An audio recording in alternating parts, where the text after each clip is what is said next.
Hello and welcome to this conversation. Enterprise customers are leaving no tack untried to better customer experiences and strengthen their digital infrastructure. I have been joined today by Rajaneesh Kurup, Director Segments and GTM Asia Pacific and Japan at Equinix. Rajaneesh, welcome to this conversation. Thank you. Thanks a lot for this opportunity today. Lot of excitement when it comes to creating digital experiences in the enterprise space, and AI has been one of the emerging stories of our times. You have been interacting with digital leaders across. Yeah. What is the AI story, and what do you find? What are they doing? So if you think about it, right, generally all the businesses are impacted by the external macro pressures and they're all expected to do more with less. And AI has picked up pace because it can actually help them achieve a lot more optimization, they are able to get better outcomes a lot more quicker. When we look at most of the customers, they are in different phases of that journey. Right. There is a lot of hype about it, but a lot of them are in the experimental stage of AI.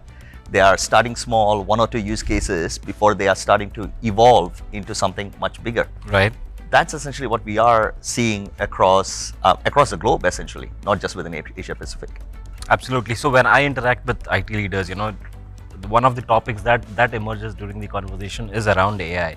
What are the areas, or what is the strategy that one should be looking at when they're going for an AI adoption?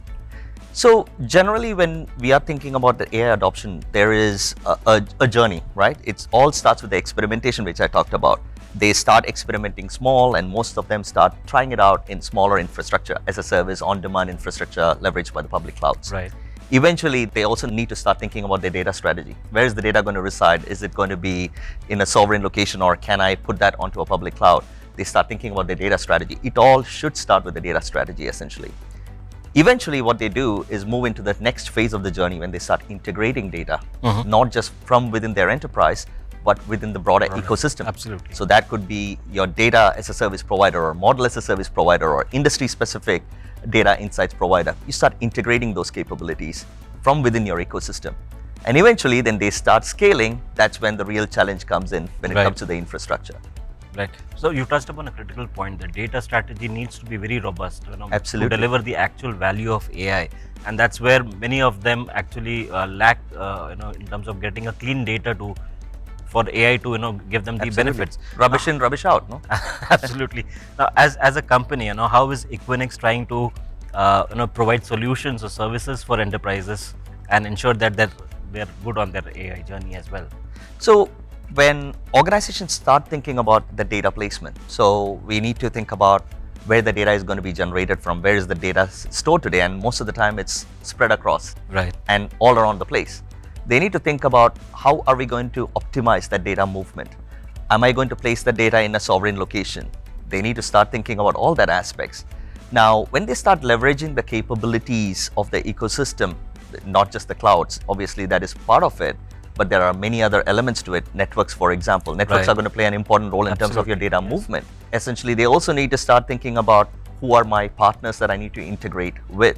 So the ecosystems are going to play a very, very important role. At Equinix, we have over 10,000 customers around the world who are from various aspects of that ecosystem. Right. So when an enterprise is looking at optimally connecting to these ecosystems in a secure manner, we play a very, very important role, and not just in a single location. We need to start thinking about globally, right, where they need to get these insights from, or where this is going to be leveraged from an inference point of view for the business outcome. Absolutely. So while you interact with customers, so what are the use cases, any instances that you could cite? We have been supporting a lot of enterprises for quite a long time in various aspects of their AI journey.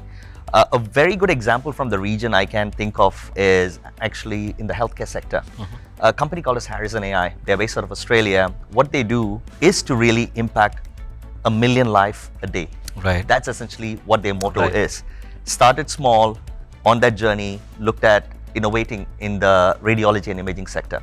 So they started working on modeling and tagging this data that is from multiple radiologists and multiple radiology centers across.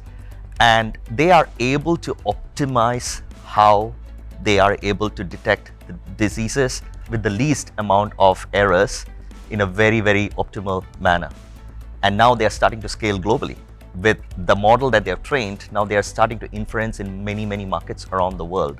And enterprises, I mean, especially the hospitals and the providers are looking at them to provide and leverage their technology, because I think that has been a huge achievement if you look at it. The other area that we see a lot of adoption is actually in the automotive sector. Companies like Continental, for example, leverage Equinix in multiple locations around the world, and data sovereignty is one of the key requirements. So they build these hubs around the world, these AI hubs around the world, where they're able to get this data integrated and also leverage hybrid multi-cloud architecture to train these systems. Essentially, that is going to be inferenced by their cars and other automotive partners that they need to work with. So that is also playing a huge role. So in our region, I would say financial services, healthcare, automotive sector, specifically, if you look at it, I think there is a huge demand that we are continuously seeing. Absolutely right, Raj. So great examples here. While we spoke about the benefits and the opportunities that enterprises can tap, what are the challenges that they really need to be cautious about, so that this whole momentum that we have set for AI is actually there? Yeah, and I think we touched on data, and I think I'll go back to data. So I think understanding the data that you're going to leverage, understanding how we are going to secure the data, how we're going to protect the data, and how we're going to architect it is going to be very, very important. The elements, the other hidden cost, essentially, in the early stages that you will not figure out, is essentially around data movement cost. Right. Because again, MPLS might be cost prohibitive, and when you're talking about internet, security comes into a forefront. So how do we optimize that data movement within your ecosystem is going to be very, very important. The third angle, or I think an emerging angle, I would say, is around sustainability. When you're talking about AI infrastructure, we are talking about GPUs, and you know how power hungry these equipments are, and you're talking about large training infrastructure that gets deployed, requires a lot of power. How are you going to power that in a more sustainable manner? Right. That is going to be very, very important. So what we have also been doing from our data center business point of view has been to ensure that we have that maximum amount of coverage for our data center footprint around the world. We have about 260 data centers around the world. 96% of that is actually powered by renewable energy at this point. Oh, wow. And we have been on that journey for quite some time, and more customers are actually looking at sustainability as a key priority. Absolutely, yes. Sustainability has definitely become the talk of the times. Apart from the technology perspective there, businesses are walking the talk. Yeah, absolutely. And I think it used to be a by the way conversation a few years back, but now it is actually top of mind for businesses. And I think a lot of executives are actually compensated on the sustainability goals as well. Right. So they are starting to think about, how is my supply chain partner contributing to my success in my overall carbon footprint? Absolutely right. Raj, thank you so much for your time, your views, and excellent insights. It was a pleasure having this conversation with you. Thank you. Thanks a lot for the opportunity once again. Right. Thank you for watching. Do stay tuned for more such videos on ET Edge Insights. Thank you.